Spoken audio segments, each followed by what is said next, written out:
panel. Quiero iniciar, sin embargo, haciendo una mención que me olvidé en mi presentación inicial, y es que este aula magna es posible también gracias a la cooperación de las universidades del consorcio. Esta noche vamos a tener a los rectores de las dos universidades socias, y el día de mañana tendremos la presencia del otro representante. Tenemos ahora en la mesa al rector de la Universidad de Lima, al doctor José Joaquín Brunner y al viceministro de Educación. Y en el siguiente panel tendremos a la doctora Elsa del Castillo, el doctor Oscar. La doctora Elsa del Castillo es la rectora de la Universidad del Pacífico. Lo que quiere decir que en estos temas el consorcio colabora, coopera para que estas cosas vayan bien, y en verdad les agradecemos. Quiero, antes de iniciar la presentación del doctor Brunner, hacer una brevísima presentación de nuestro panel. El doctor José Joaquín Brunner es profesor titular e investigador de la Universidad Diego Portales, en la que dirige la Cátedra UNESCO de Políticas Comparadas de Educación Superior. Además dirige el programa de doctorado en estudios de educación superior ofrecido conjuntamente por el Centro de Políticas Comparadas. Cursó sus estudios de pregrado en la Escuela de Derecho de la Universidad Católica de Chile, realizó estudios de posgrado en la Universidad de Oxford bajo la guía del profesor Halsey,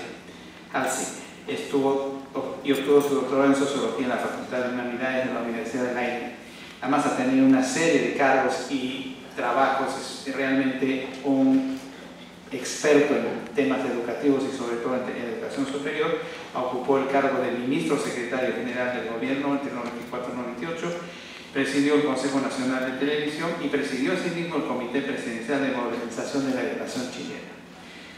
Tenemos la suerte de tener un experto en este tema, además amigo de esta universidad y amigo de Pedro, por eso que le damos la bienvenida. ¿Me viste? Y para completar Delante. este magnífico panel, tenemos la presencia del doctor Flavio Figalo Rivadeneira, actual viceministro de Gestión Pedagógica. Él es sociólogo de esta universidad, también es profesor en esta universidad. Le hemos dado permiso por un tiempito para que hagan las cosas en el ministerio. Hace tiempo que se dedica a temas educativos también, así que para nosotros es un doble gusto tenerlo acá en otro papel. Y tenemos a la izquierda al doctor Oscar Quesada Maquiavelo, rector de la Universidad de Lima. Él es magíster y doctor en filosofía de la Universidad de San Marcos, licenciado en comunicación de la Universidad de Lima, ha sido decano de la Facultad de Comunicación, preside la Asociación Peruana de Semiótica y fue presidente de la Asociación Peruana de Facultades de Comunicación. Su campo es la semiótica y es para nosotros un gusto tenerlo acá en este panel. Y entonces, como ustedes ven, tenemos un panel de colegas. Sin más que decir, voy a dejar con ustedes al doctor José Joaquín Brunner por un espacio de 30-40 minutos.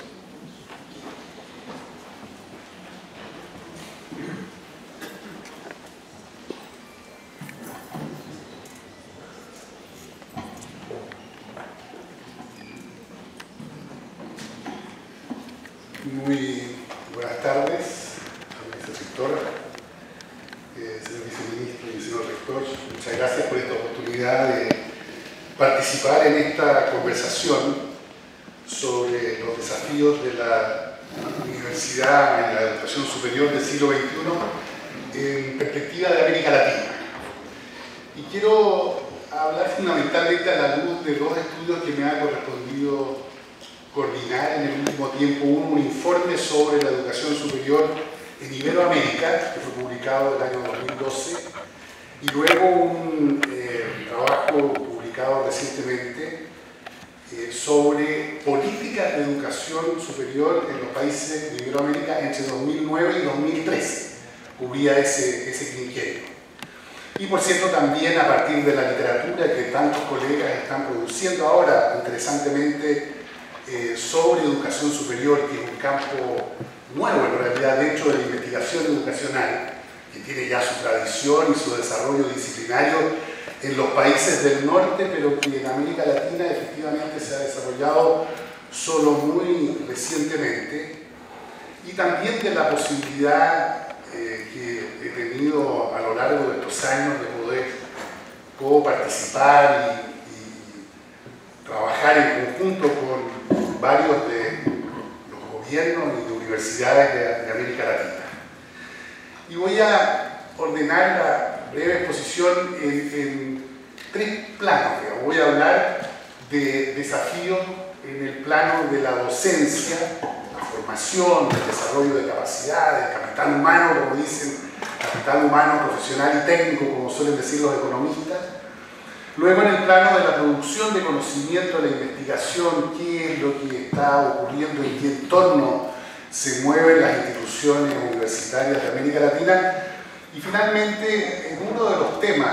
de la gobernanza de nuestro sistema,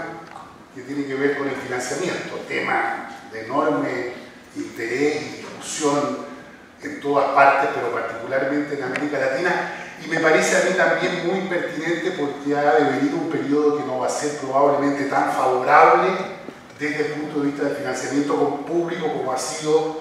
la última década. Hemos tenido en América Latina cambios desde una década perdida, que la llamó la CEPAL en los años 80,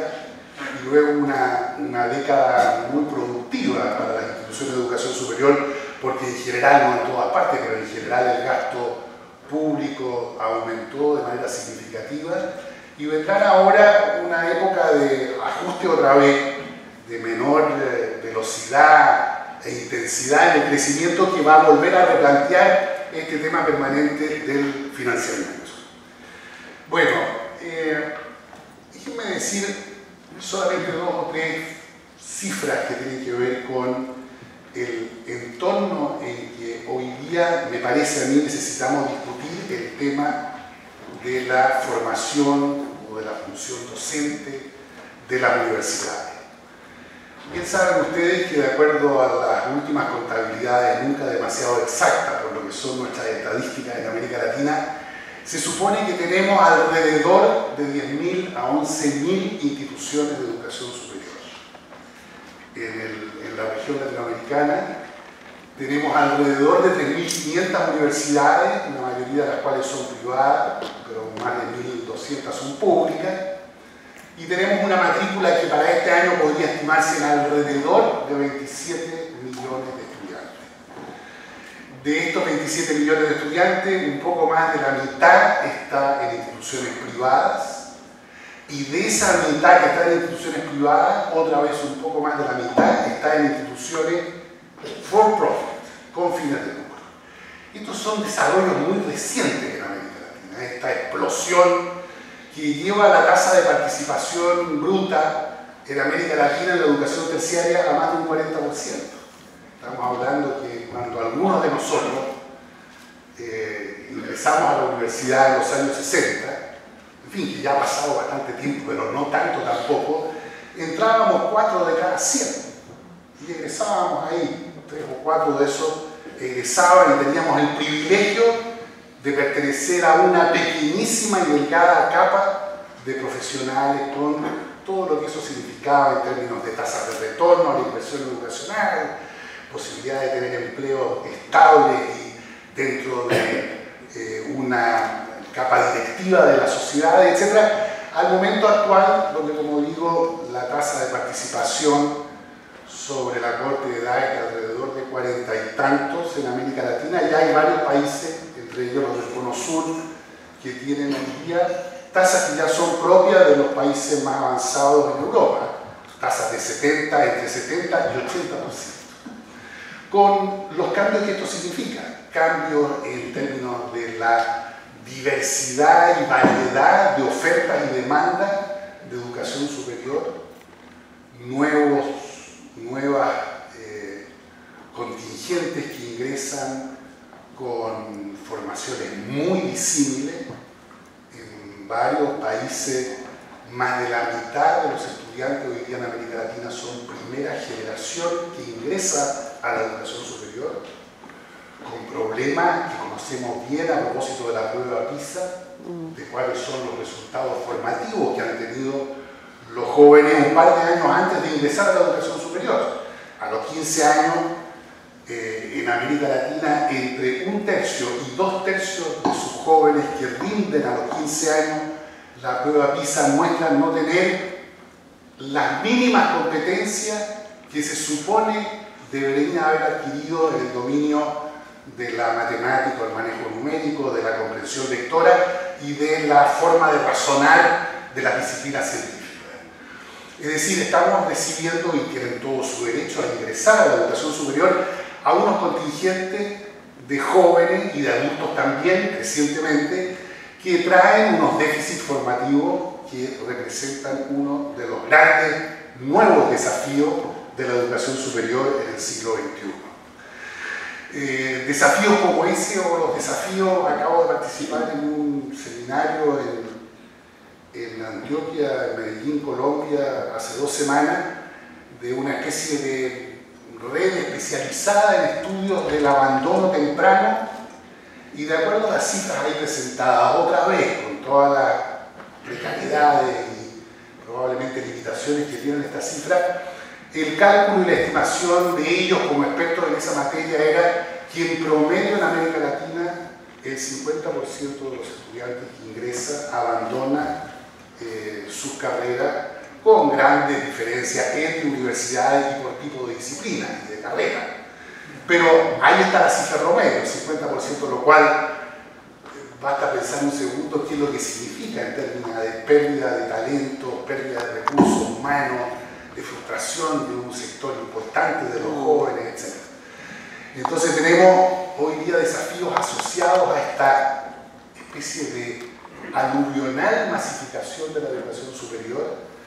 que nos pone frente a temas tan complejos como el de que las instituciones están obligadas hoy día a compensar déficits formativos que traen el nuevo tipo de alumnos, acompañarlos a lo largo de unas carreras que hoy día están durando nominalmente, de acuerdo al currículum, 4, 5, 6 años, pero en la práctica muchas veces en varias carreras, en términos medios, hasta 8, 9 o 10 años para graduarse, otra vez con un costo enorme para el Estado y para la familia. Problemas de pertinencia de lo que enseñamos en nuestras instituciones, que crecientemente, a medida que se empieza también a masificar ahora el número de graduados, de nuevos técnicos y profesionales que acceden anualmente al mercado laboral, más de 2,5 millones en América Latina cada año, si muestra, digamos,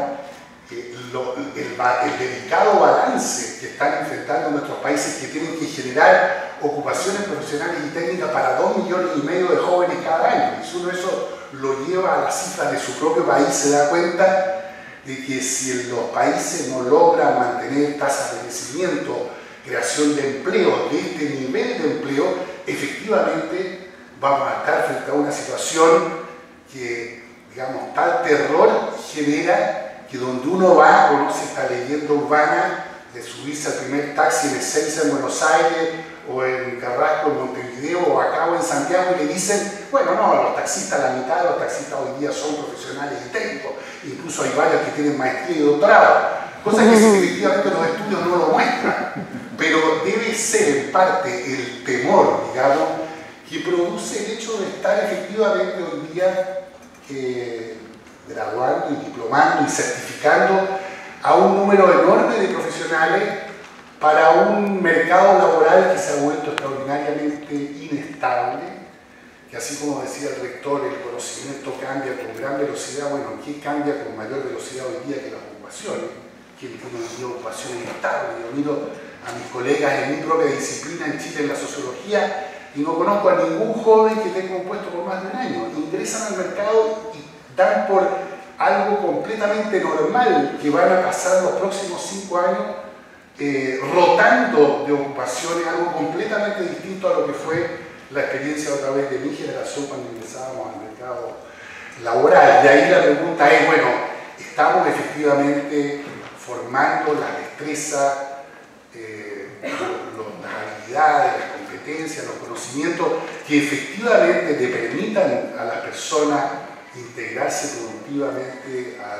a este mercado laboral tan cambiante y ejercer los demás roles adultos. Y finalmente nos formamos en la universidad solo para el mercado laboral, formamos ciudadanos, se supone, formamos personas con una visión de mundo, con una capacidad de comprender fenómenos, de poder interactuar en culturas cada vez más densas y complejas. Bueno, la pregunta es, ¿efectivamente estamos haciendo esto? Y efectivamente tenemos un modelo de formación docente que esté a la altura de estas demandas formativas para grandes números de personas a lo largo de un espectro de instituciones tan distintas como son hoy día nuestras universidades. Y no me parece a mí que tengamos respuestas claras para ninguna de estas preguntas. Cuando visito, no sé, países desde grandes como México, Brasil, países medianos como los nuestros o pequeños, uno en todas partes ve hoy día esta sombra de dudas que recorre a la profesión académica, a los directivos en las universidades, de cuál va a ser la evolución del modelo formativo. ¿Cómo vamos a construir un modelo formativo que tenga una base curricular probablemente bien distinta a la que hemos heredado del siglo XX, donde el modelo de estudiante era tan distinto, era el modelo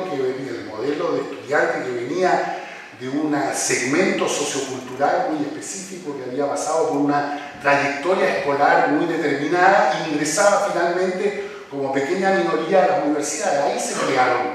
nuestros currículas de ingeniería, de médicos, de abogados, etc. Bueno, está eso a la altura, ese modelo curricular, esa imagen de alumno, los métodos pedagógicos presenciales que seguimos usando tan intensamente, con tanto énfasis en contenidos y en memorización, todo eso, el uso todavía tan débil que estamos haciendo de las nuevas tecnologías,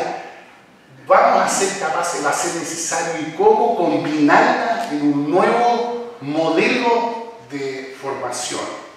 que esté a la altura de, bueno, de una formación que además no va a tener 5 años después del egreso de la secundaria, que será formación a lo largo de la vida. ¿Qué es lo que significa eso desde el punto de vista de la primera formación? La que uno entrega justamente entre los 18 y los 25 años de edad. ¿Qué es lo que significa repensar la formación inicial del primer grado, como dicen en Europa? Que Bolonia ha tendido a cambiar radicalmente y a presentar como una formación de carácter mucho más general que este modelo tan altamente especializado que adoptamos, de lo que entendimos era el modelo napoleónico en el siglo XIX, pero que mantenemos hasta hoy día, donde a los 18 años obligamos al joven hoy día a decidir si quiere ser abogado, cientista político, antropólogo, trabajador social, sociólogo, y el joven efectivamente en la anomia en que hoy día se desarrolla la cultura juvenil no tiene la menor idea de cómo concebir los próximos 50 o 60 años de vida, ¿no? Y sin embargo lo forzamos a esta camisa muy estrecha, con un currículum muy rígido, con pocas entradas y salidas, y eso probablemente explica en parte estas cifras de abandono a las cuales me refería anteriormente. Bueno, en el plano de la investigación los cambios son semejantes. Estamos en un mundo donde si uno toma este universo de instituciones militantes a las que hice referencia y las trata de ordenar de una manera muy gruesa, digamos, de acuerdo a su producción científica, medida por la medición habitual del número de publicaciones registradas en las bases ISI, Scopus y Cielo, lo que uno obtiene como resultado es que esta idea de que la universidad, como dicen las constituciones de varios otros países o la ley general de la educación superior, son instituciones que indisolublemente realizan las funciones de docencia superior, investigación en la frontera del conocimiento y extensión cultural, y difusión y diseminación de conocimiento, corresponde en realidad a una pequeñísima minoría de nuestras 10.000 y tantas instituciones. Haciendo un cálculo muy grueso, como decía, uno puede decir universidades de investigación, no en el sentido norteamericano de la Research University, sino que adaptado a un estándar bastante más modesto en América Latina. Tenemos en América Latina menos de un 1% de nuestras universidades. Ahí está la Universidad de Campina, la Universidad de la PUCI en Brasil, un par de otras universidades brasileñas, la UAM en México, la UNAM en México, la Universidad Nacional de Buenos Aires, la Universidad de Chile y la Universidad Católica, todas superan, digamos, esta clasificación, vamos a decir, de universidad de investigación latinoamericana, ¿no? Luego hay unas universidades que uno podría llamar con investigación, que son otro 1.3%, que son universidades que realizan investigación sistemática y publican en 5 años por lo menos 2.500 publicaciones. Y luego vamos descendiendo en la escala y uno podría hablar de una universidad emergente a la investigación y clasificarla en 2 categorías de acuerdo al número de publicaciones quinquenalmente realizadas por esa universidad. Entre estas universidades en total sumamos el 10%, que es una cifra interesante porque en realidad, de acuerdo a la clasificación de la Carnegie Foundation en Estados Unidos, entre el 7 y el 10% de las universidades de Estados Unidos son clasificadas como Research Universities de grado 1 o 2, ¿no? Dependiendo del número de doctorados que producen, etc.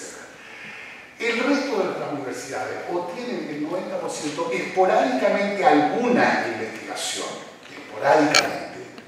y más de la mitad no tiene ninguna investigación, y esa es la realidad. Entonces, el aplauso que los investigadores particularmente hacemos al modelo humboldtiano de universidad, que es lo que más profundamente nos identifica, sobre todo a las así llamadas oligarquías académicas en todas partes del mundo, bueno, es realmente un lujo, es algo para un pequeño número de instituciones, y la gran pregunta es, bueno, ¿cómo avanzamos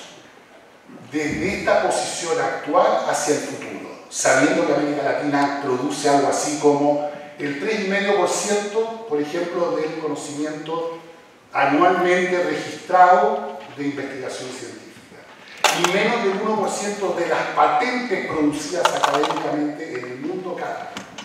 Entonces, ¿cuál ha de ser la estrategia que combine el esfuerzo de los gobiernos y de las universidades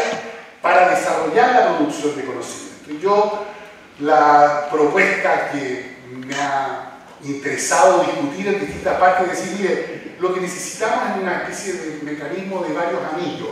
un pequeño anillo central donde puede no haber ninguna universidad en América Latina, pero que haya algunas actividades que pueden estar radicadas en algún centro de excelencia, en una universidad si fuera posible, o en una red de personas e instituciones que esté realmente en la punta del mundo, dependiendo de las necesidades de cada país. Yo aspiraría, voy a decir un ejemplo de mi país, simplemente porque lo conozco mejor y entonces temo menos equivocarme que si lo hubiera para otro país. Yo creo que Chile debiera poder desarrollar a esta altura una comunidad de astrónomos que esté efectivamente interactuando en la punta del mundo, simplemente porque tiene la mayor infraestructura mundial de astronomía y lo va a tener por los próximos 30 o 40 años, de acuerdo a todas las previsiones. Y tiene, por lo tanto, algunos privilegios, como tiempos especiales para los astrónomos jóvenes chilenos, para hacer investigación en ese campo. Bueno, algo de eso, si los países sienten la necesidad de tener, me parece que es mucho más realista que tratar de responder a la pregunta que suelen hacer a algunos expertos internacionales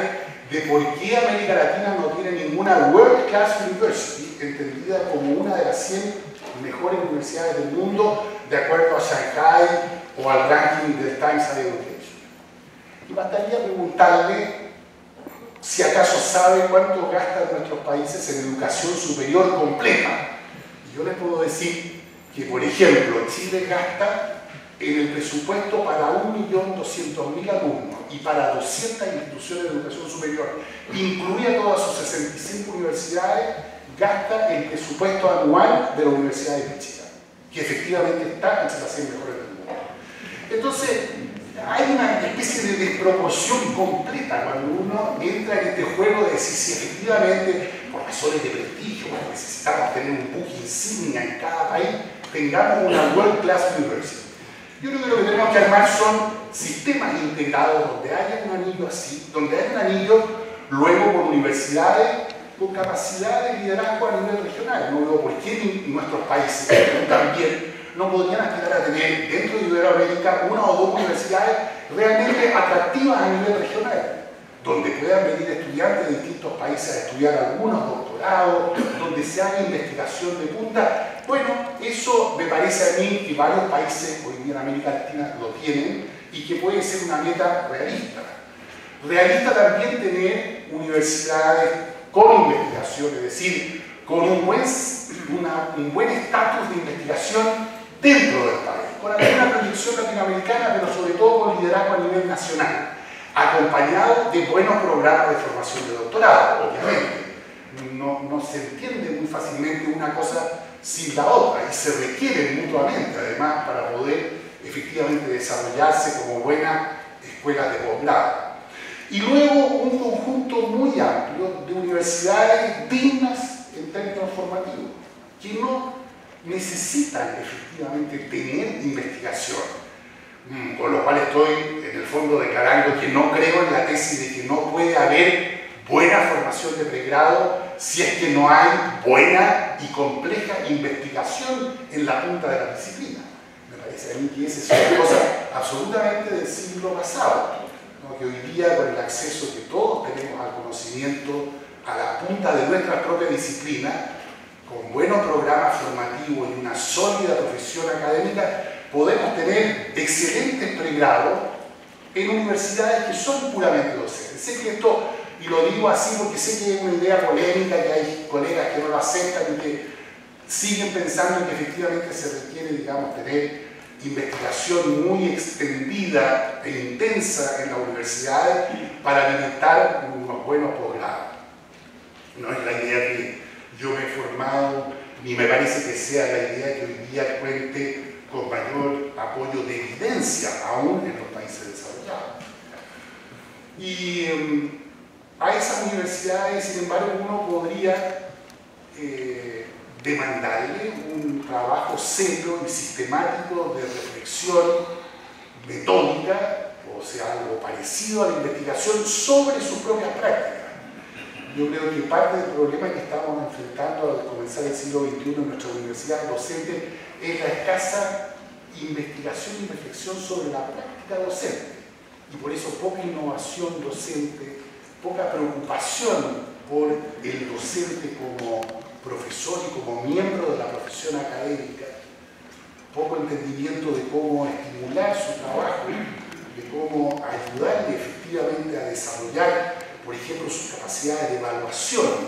Uno recorre el continente y dice, mire, en realidad si yo fuera acreditador a nivel latinoamericano, imagínense qué horror la profesión que me estoy encima, lo que quisiera acreditar yo es cómo se evalúa a los alumnos dentro de la sala de clase. ¿Y qué es lo que saben realmente nuestros profesores de evaluación? ¿Y por qué hacen lo que hacen para evaluar a alumnos? Porque los pedagogos, nos reímos de los pedagogos en América Latina porque no han sido muy exitosos los pedagogos de nivel secundario, pero por lo menos aprenden seriamente un par de años, tratan de aprender a evaluar. Nosotros tenemos la idea de que, siendo un buen sociólogo, ¿cómo no voy a saber evaluar yo a mis estudiantes? Y en realidad no es una cosa trivial, ¿no? Es parte del proceso formativo, como diría cualquiera que trabaje en el campo educacional sabe, y por lo tanto debiéramos efectivamente hacer un esfuerzo, las universidades puramente docentes, para efectivamente llevar esta especie de investigación, pero entendida como reflexión metódica para el mejoramiento de la práctica docente. Y finalmente, anunciaba y quería decir algo sobre financiamiento, porque también ahí, efectivamente, América Latina, creo yo, que tiene desafíos particularmente importantes. Este pequeño mapita